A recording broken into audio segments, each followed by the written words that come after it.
नमस्कार, capital TV की special story देख रहे हैं आप और मैं हूं आपके साथ रोहित कुमार। सीएम योगी का बुलडोजर जमकर कहर बरपा रहा है। यूपी के साथ ही राजस्थान में भी इसका तांडव जारी है। बीते दिनों लखनऊ के अकबर नगर में जो बुलडोजर एक्शन हुआ उसने सबका ध्यान अपनी तरफ खींचा और इस बात की पुष्टि कर दी कि बुलडोजर कार्रवाई ही एकमात्र उपाय है माफियाओं को मिट्टी में मिलाने और उन्हें जड़ से उखाड़ने की।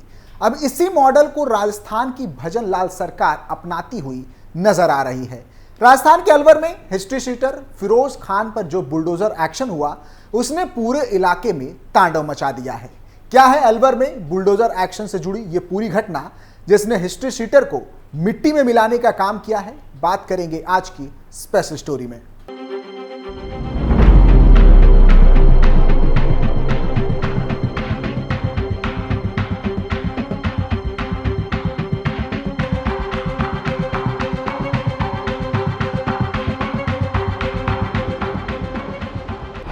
राजस्थान में जारी है एक्शन, भूमाफियाओं पर चला बुलडोजर, चंद घंटों में हो गया सफाया, इलाके में मच गया हड़कंप। राजस्थान के अलवर में उत्तर प्रदेश की तर्ज पर पहली बार किसी हिस्ट्री शीटर के आवास पर सरकारी भूमि पर किए गए अतिक्रमण के खिलाफ बुलडोजर चलाया गया है। दरअसल 2 दिन पहले एक हिस्ट्री शीटर को पकड़ने गई पुलिस पर उसके परिजनों ने हमला कर आरोपी को छुड़ा लिया था।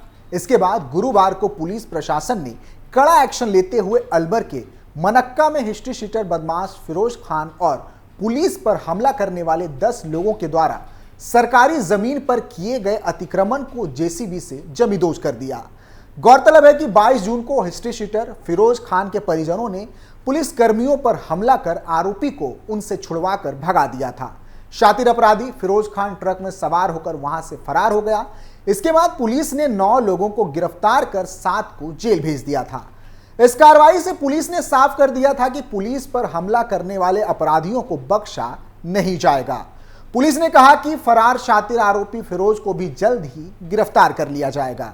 अलवर जिले के मनक्का में आरोपियों ने सरकारी भूमि पर अतिक्रमण कर आवास बना लिए थे। गुरुवार को प्रशासन द्वारा कार्रवाई करते समय घरों में रहने वाले लोग दूर खड़े होकर तमाशा देखते रहे। पुलिस की इस कार्रवाई के बाद क्षेत्र में हड़कंप मच गया। पुलिस अधिकारियों ने कहा कि कोई भी अगर गलत काम करता है तो उसके खिलाफ इसी तरह की कार्रवाई की जाएगी। बता दें कि सिर्फ भूमाफिया ही बुलडोजर के निशाने पर नहीं है, बल्कि गौ तस्कर भी इसके रडार पर हैं। चाहे यूपी हो या राजस्थान या फिर एमपी, हर राज्य की सरकार अब माफियाओं को लेकर कड़े तेवर अपना रही है।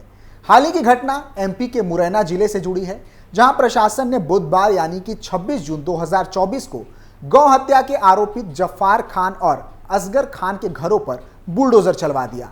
इस मामले में कुल 9 आरोपित नामजद किए गए थे, जिसमें से 6 को गिरफ्तार कर लिया गया है। फरार 3 गौ हत्यारों की तलाश की जा रही है।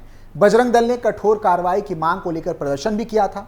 मीडिया रिपोर्ट्स के मुताबिक यह मामला मुरैना के थाना क्षेत्र नूराबाद का था। यहां 21 जून यानी कि शुक्रवार को बजरंग दल ने बंगाली कॉलोनी स्थित एक घर में गौमांस होने की शिकायत की थी। तब गौकशी रोकने के प्रयास में दिलीप गुर्जर नाम के एक व्यक्ति पर आरोपितों ने हमला कर दिया था। इस घटना के विरोध में हिंदू संगठनों ने पुलिस स्टेशन का घेराव करके नारेबाजी भी की थी। सूचना मिलने पर पुलिस घटनास्थल पर पहुंची तो उसे एक बोरे में मांस भरा मिला। जांच में यह मांस गाय का निकला। फौरन ही शिकायत दर्ज करके कार्रवाई शुरू कर दी गई। इस घटना में पुलिस ने कुल 9 आरोपितों के खिलाफ नामजद एफआईआर दर्ज की थी। आरोपितों के नाम जफार खान, असगर खान, सम्मी, अफसर रेतुआ, विश्नोई, मौसम, इकरार और शाहू बताए गए हैं। आरोपितों के खिलाफ आईपीसी की विभिन्न धाराओं के साथ साथ गौ हत्या अधिनियम के तहत भी कार्रवाई की गई है।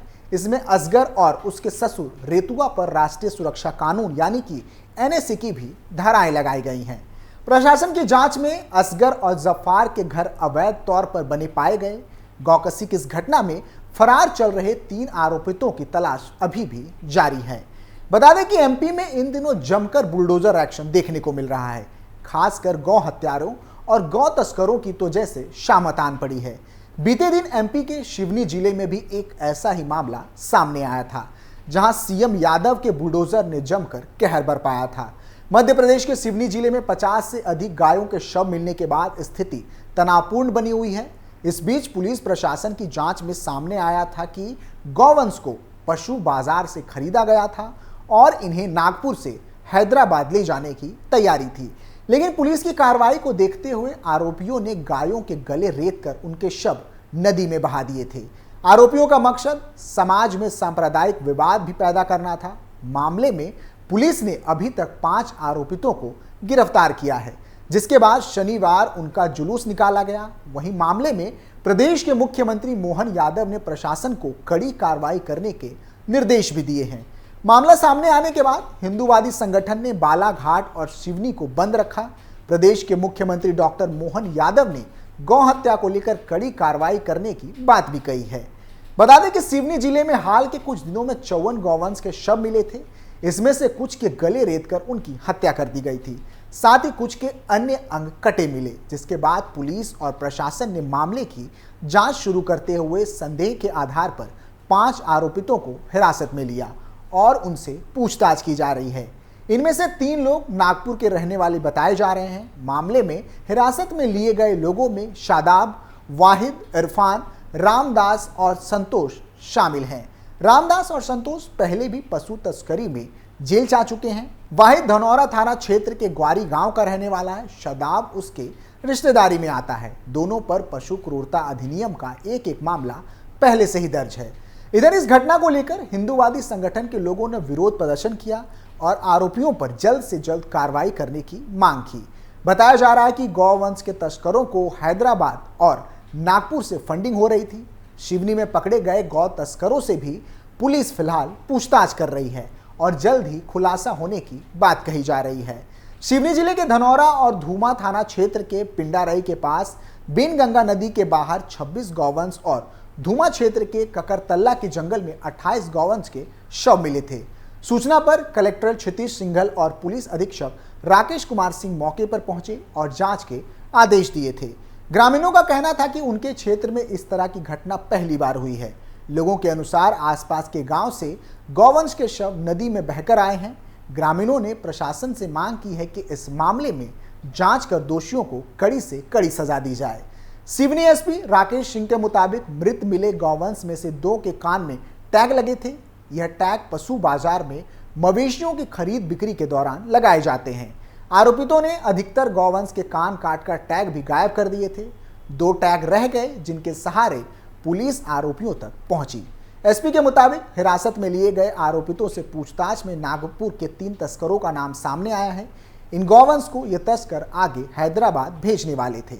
बता दें कि सिवनी जिले के लखनादौन में पुलिस ने कड़ी सुरक्षा के बीच गौवंश हत्याकांड में शामिल 4 आरोपियों का एमएलसी कराने के बाद बस स्टैंड से बाजार होते हुए न्यायालय तक पैदल जुलूस निकाला था, जहां से उन्हें न्यायालय में पेश किया गया। इस दौरान बड़ी संख्या में लोग भी एकत्रित हो गए। जुलूस के दौरान भारी पुलिस बल मौके पर मौजूद रहा। जानकारी के मुताबिक 5 में से 3 आरोपियों पर रासुका यानी कि राष्ट्रीय सुरक्षा कानून भी लगाया जा चुका है। बता दें कि एमपी में गौ तस्करी के जुड़े मामलों की सूची काफी लंबी है। बीते हफ्ते भी मध्य प्रदेश के मंडला जिले में पुलिस ने गौ तस्करी और गौकशी के मामले में 11 लोगों के खिलाफ मामला दर्ज किया था। अतिक्रमण के होने की वजह से आरोपियों के घरों को बुलडोजर चलाकर जमींदोज कर दिया गया। मालूम हो कि यह कार्रवाई नैनपुर थाना इलाके में आने वाले भैंसवाही गांव में हुई थी।